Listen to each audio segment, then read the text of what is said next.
ও আমার মা, ওরে আমার খালা, ওরে আমার বেটির দল, একবার খালি তর্জমাটা শুনেলেন। ও আমার বন্ধুরা, মন দিয়ে শুনেন। আল্লাহ বলছেন, সেই দিন যেদিন মানুষ কবর থেকে উঠে কিয়ামতে জমা হবে, আর জমা হওয়ার সঙ্গে সঙ্গে আমি রব একটা কাজ করে দিব। আমার একটা হুকুমি কাজটা অটোমেটিক হয়ে যাবে। সেই দিন কিছু লোকের চেহারায় নূরের আলো লেগে যাবে, আর কিছু লোকের চেহারাটা কালো হয়ে যাবে। তবে যাদের চেহারা কালো হয়েছে তারা ইমানের মতো সম্পদ পেয়ে, কোরআনের মতো সম্পদ পেয়ে, আবার তারা বেঈমানির পথে জিন্দেগি কাটিয়েছে। নামাজ পড়েনি, রোজা রাখেনি, হজ করেনি, যাকাত দেয়নি, তাই তাদের এই অবস্থা হয়েছে। তারা জাহান্নামের আগুনের খোরাক হবে। কিন্তু যাদের চেহারাটা আলো হয়ে গেল, ও আম্মাল্লাযীনা বিয়াজ্জাত উজুহুহুম, যাদের চেহারাটা আলো হয়ে গেল, কিয়ামতে উঠলাম আর 1 সেকেন্ডের মধ্যে খালি আমি দেখছি আমার চেহারা আলো, আমার উজের জায়গাগুলো আলো। তো আল্লাহ ওদেরকে খোঁজ করার জন্য বলছেন, ওরে আলোর দলেরা, যাদের শরীরে আমার নূর লেগে গেছে, ওই দলের লোকেরা তোরা শুনেলে, ও আম্মাল্লাযীনা বিয়াজ্জাত উজুহুহুম ফাফি রাহমাতিল্লাহি হুম ফিহা খালিদুন, তোরা আল্লাহর রহমতের গণ্ডির ভিতরে চলে এসেছিস। তোদের কপাল ভালো, তোরা আল্লাহর দয়ার একদম গণ্ডির সীমাতে তোরা ঢুকে গেছিস। বিচার যখন হবে হোক, তোদের আর চিন্তা নাই, তোর গায়ে নূর লেগে গেছে, ওইটাতেই তুই বুঝে নে। এখনো বিচার হতে যদি 10 বছর বাকি থাকে, কারণ ওই দিনটা হবে 50,000 বছরে একটা দিন। তুই কিয়ামতে কষ্ট পাবি না, তোকে তোর আল্লাহ তার কুদরতি ক্ষমতাতে রাখবে, আর তোকে আল্লাহ অল্প সময়ই 50 বছরকে পার 50,000 বছরকে পার করে দেবে। আর আল্লাহ তোকে রহমতের গণ্ডির ভিতরে ভরেছে, লিস্টে নাম এনে দিয়েছে। এর জন্য তোর শরীরে নূরের তাজাল্লি পৌঁছে গেছে, এর নাম কিয়ামত। জি ভাই, যে কটা লোক দাঁড়িয়েছেন সব পায়ে ধরছি, বসে বসে। কোন ধরনের এই আচরণগুলো, দাঁড়িয়ে দাঁড়িয়ে বায়ান শোনা, কোন ধরনের আচরণ? আরে বস, ছোট ছেলে, বেআদব, বেনসিব, বা আদব বা নসিব, শেখ সাদি আলাইহি রাহমা বলে চলে গেছে। তো ভাইয়া, এবার আল্লাহ তাবারাক ওয়া তাআলা সূরা জুমারের যে আয়াতটা আপনাদের সামনে বলেছি, ওই আয়াতের প্রথম আয়াতটা তরজমাতে এতগুলো কথা চলে আসলো, ও আসরাকাতিল আরদু বিনূরি রাব্বিহা। এরপর আল্লাহ বলছেন, আমি হাসরবাসীকে শোনাবো। কি শোনাবে? ওয়া উজিয়াল কিতাব। এখানে আপনাদের যে হাই স্কুলটা আছে, হাই স্কুলে যদি 800টা ছেলে ভর্তি থাকে, তো 800টা পেপার টেবিলে হেডমাস্টারের কাছে থাকবে। রেজাল্টের দিনে পাস ফেল যা আছে জমা হয়ে যাবে 800টা। কোন ছেলে বুঝতে পারবে না যে আমার নামের কাগজটা কই, হেডমাস্টারকে বলতে পারবে না আছে। তো কিয়ামতের মাঠে আল্লাহ যতগুলি জমা করবেন, সকলে আমলনামাকে আল্লাহ রেডি করে নেবেন, আল্লাহ হাসরবাসীকে শোনাবেন। ওয়া উজিয়াল কিতাব, হাসরবাসী তোমাদের আমলনামা চলে এসেছে, নিয়ে যাও নিজের নিজের আমলনামা। বিশ্বনবী আম্মা জান আয়েশাকে বলেছিলেন, সালাসাতা মামাতিনা ফালা ইয়াযকুরুনা আহাদুন আহাদান, 3টে মৌকা এমন আসবে কেউ কাউকে মনে রাখতে পারবে না। রে আয়েশা, আমি তোকেও মনে রাখতে পারবো না। বিশ্বনবীর উপরে আহকাফের আয়াত নাজিল হয়ে গেল, কুল মা কুনতু বিদআন মিনার রাসূল। হে নবী, তুমি তোমার আহলে বাইতদেরকে ডেকে বলে দাও তুমি কোনো নতুন রাসূল নয়। তাই নিজের মেয়ে ফাতেমাকে ডেকে বলে দিলেন, বেটি আমি নতুন নবী নয়, আমি শেষ নবী। এর আগে বহু নবীকে আল্লাহ হজম করে দিয়েছেন। অতএব নবীর বেটি বলে কিয়ামতের মাঠে ফাইসালা হবে না রে মা, নিজের আমলে দাঁড়া। সেই দিন আল্লাহ বলবেন আমি আমল নামা রেখে দিয়েছি। যে বলবেন দুটো জিনিস লিয়াই তোরা। আল্লাহ নবী বললেন সালাসাতা মাওয়াতিনা ফালায়াত কুরুনা আহাদুন আহাদান, তিনটে মৌকা এমন আসবে কেউ কাউকে মনে রাখতে পারবে না রে আয়েশা। ইনদাল মিজান, দাড়ি পাল্লার কাছে গিয়ে কাঁটার দিকে তাকিয়ে মানুষ আত্মহারা হয়ে যাবে। আমার গুনাহ বেশি না নেকি বেশি, কেউ কাউকে মনে রাখতে পারবে না।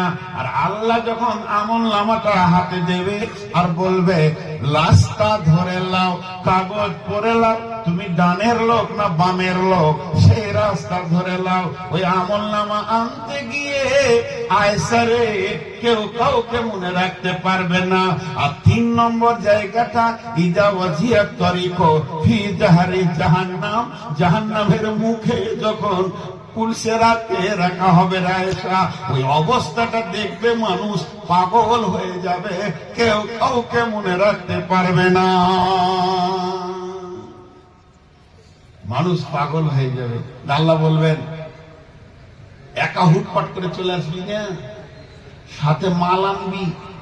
স্কুলে আপনাকে রেজাল্ট আনতে গেলে ক্লাস আর রোল বলতে হবে। আমি ক্লাস 7-এ পড়ি, আমি 8-এ পড়ি, আমি 9-এ পড়ি, আমার রোল নম্বর হলো 8, 10, 12, 36, 62।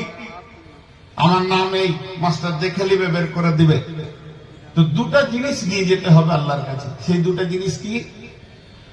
ওয়াজিআ বিন নবিয়্যিন, হাসরবাসী রে তোরা নিজের নিজের নবীকে সঙ্গে করে আন। যে যে নবীর উম্মত হাসরবাসী রে নিজের নবী সঙ্গে নিয়ে আমার কাছে তোরা আসবি। আর 2 নম্বর ওয়াশুহাদা, পৃথিবীতে যে তুই আমল করেছিলি ওর সাক্ষীটা নিয়ে আয়। বন্ধুরে আমার, যারা জাহান্নামী তাদের কথা এখন আর আমি বলছি না। যারা জাহান্নামী তাদের কথাটা বাঁয়ে রেখে দিয়েছি। কিন্তু যারা জান্নাতি হবে হাসতে হাসতে আল্লাহর কাছে যাবে। আল্লাহকে গিয়ে বলবে রব্বুল আলামিন আমার আমলনামা আমাকে দেন। আমার রব বলবে গোলাম রে তুমি কি আমার এলান শুনোনি? তোমাকে আমি বলেছিলাম নবীকে সাথে আনো। বান্দা বলবে রব্বুল আলামিন আপনার চোখ দুটি রহমতের চোখ এবং আপনি হলেন কাদিরে কুদরতওয়ালা। আপনি কুদরতের দৃষ্টিতে আমার দিকে একবার তাকিয়ে দেখেন আমার বডিতে আপনার নবী আছে না নাই? পৃথিবীতে যতগুলি নবী এসেছিলেন 10টা সুন্নতের ওপরে সবাই ছিলেন। অতএব বড়টা ছেলে বলবে আপনার নবীকে আমি সঙ্গে এনেছি। এরপরে বলবে হাসরবাসী রে তোর সাক্ষী কই আমলের? এখন মা বোনেরা কি বলবে? মা বোনেদের তো আর এই জিনিসটা নাই। মা বোনেরা বলবে নবীজিকে জিন্দেগিতে বডিতে লাগিয়ে নিয়েছি, জীবনে বাম হাতে এক ঢোক পানি পান করিনি, জীবনে চলাতে উঠাতে বসাতে রসুলকে ফলো করেছি, রসুলের মতো করে খানা খেয়েছি, রসুলের মতো করে পানি পান করেছি, রসুলের মতো করে বিছানাতে শুয়েছি, রসুলের হুকুমের ওপরে স্বামীর খিদমত করেছি। অতএব নবী আমার সঙ্গে আছে। আর 2 নম্বরে আমার আল্লাহ যখন বলবে তুই আমল নামা তোর আমল যে করেছিস সাক্ষী নিয়ে আয়, তখন ওই বান্দা বলবেন মাবুদ আপনি তো কোরআনে বলেছেন বিসমিল্লাহির রহমানির রহিম সিমাহুম ফি উজুহিহিম মিন আসারিস সুজুদ। আমার এখানটা কালো ঘরটা পড়ে গেছে, আমার হাঁটুতে ঘরটা পড়ে গেছে, আমার গোড়ালিতে ঘরটা পড়ে গেছে, হাড়গুলো যেন কালো কালো হয়ে গেছে। এগুলো আমার নূরে ঝকমক করবে, উজুর জায়গাগুলো করবে। মাবুদ রে, এগুলো হলো আমার আমলের সাক্ষী। সবই তো হলো, সবই তো পেরিয়ে যাব। একটা কথা আপনাদেরকে মাঝে বলি,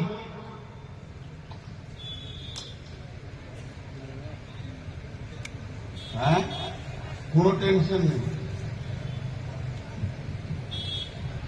একটা মজার খবর আপনাদেরকে দিই। অন্য দেশের কথা বলবো না, ভারতের কথা বলবো। ভারতের মুসলিমরা খুব দুঃখে আছে না সুখে আছে? ভালো আছে না খারাপ আছে? আচ্ছা, আপনারা মুখ খুলেন না কেন গো? আজীব ব্যাপার। এখনই যদি আমি একটা নোংরা কথা বলে দিই, তা লাফিয়ে উঠবে, মার ওকে মার। তখন আর বসানো যাবে না, বসেন বসেন বসেন, চিল্লা চিল্লি এত হবে মনে হবে যেন কারগিলে আগুন লেগে গেছে। একবার মুখ খুলেন যে ভারতের মুসলিমরা বর্তমানে ভালো আছে না খারাপ আছে? ভালো না খারাপ আমি বুঝতে পারলাম না, জোরে বলেন। ভালো আছে, ঠিক বলেছেন। লোকে মনে করছে এরা খারাপ আছে, মার মার কাট কাট করছে। আরে ভাই, জান্নাতে যত লোক যাবে, শহীদের একটা দরজা আছে। তাহলে কি করে হবেন? গাছে খোদকাশি করবেন, গলায় দড়ি নিয়ে জান্নাত যাবেন? ভারতের মুসলিমরা উহুদ বদরের প্রান্তে দাঁড়িয়ে আছে। কখন ঘটবে আল্লাহ জানে। আমাদের প্রতি মুহূর্তে প্রতি সেকেন্ডে নেকি লেখা হচ্ছে, আমরা রেডি হয়ে আছে। এক নম্বর। আর আল্লাহ এখন কি করছেন? আল্লাহ বসে বসে দেখছে এগুলো।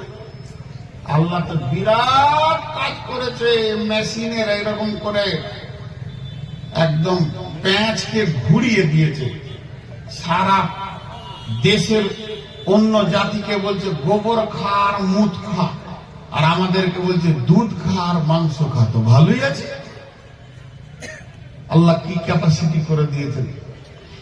তো এরপরে আল্লাহ তাবারাক ওয়া তাআলা সূরা মুলকের মধ্যে বলছেন, বিসমিল্লাহির রহমানির রহিম, ইযা উলকু ফিহা সামি'ু লাহা শাহীকান ওয়া হিয়া তাফুর তাকাদু তামাইয়িজু মিনাল গায়দি কুল্লামা উলকিয়া ফিহা ফাওজুন সাআলাহুম খাজানাতুহা আলাম ইয়াতিকুম নাযীর ক্বালু বালা কাদ জাআনা নাযীর ফাকাযযাবনা ওয়া কুল্না মা নাযালাল্লাহু মিন শাইইন ইন আনতুম ইল্লা ফি দালালিন কাবীর।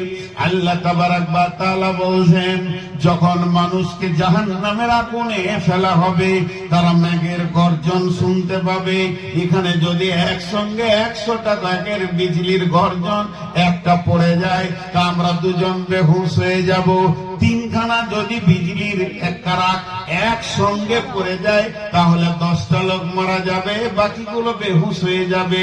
কিন্তু 1000 বিজলি কারাক যদি এক জায়গায় সাউন্ডটা জমা করে পড়ে যায়, একটা মানুষ বেঁচে থাকবে না।